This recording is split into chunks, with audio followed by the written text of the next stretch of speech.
Day 1 in the bunker, my first taste of the doomsday staycation. I descend into this concrete tomb with a forced smile, my backpack stuffed with canned goods, water filters, and enough hand sanitizer to drown a small country. I take a deep breath, immediately regretting not savoring the last bit of fresh air I'll see in who knows how long.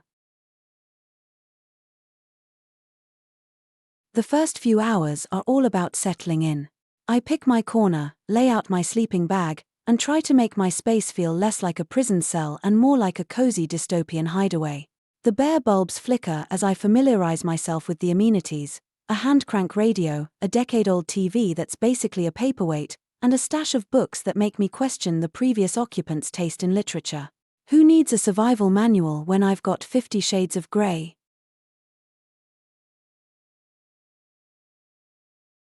Lunch is a gourmet affair.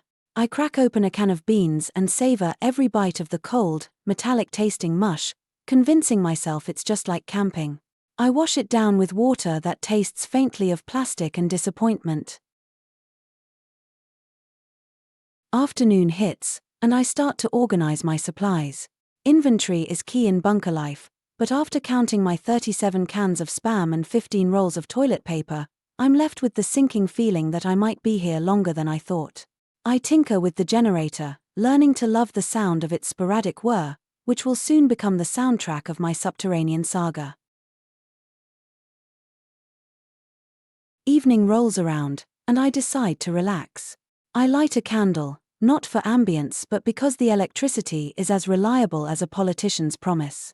I sit down with a book, but my mind keeps wandering to the world above. Is it still there? Or is it now a radioactive wasteland populated by mutated squirrels and feral cats?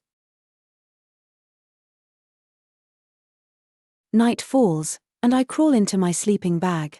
The concrete floor is unforgiving, and the silence is deafening. Every creak and groan of the bunker becomes a potential threat.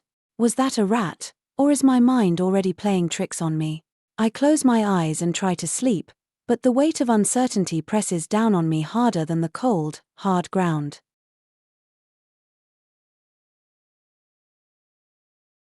Day 1 ends with a mix of anxiety and reluctant acceptance.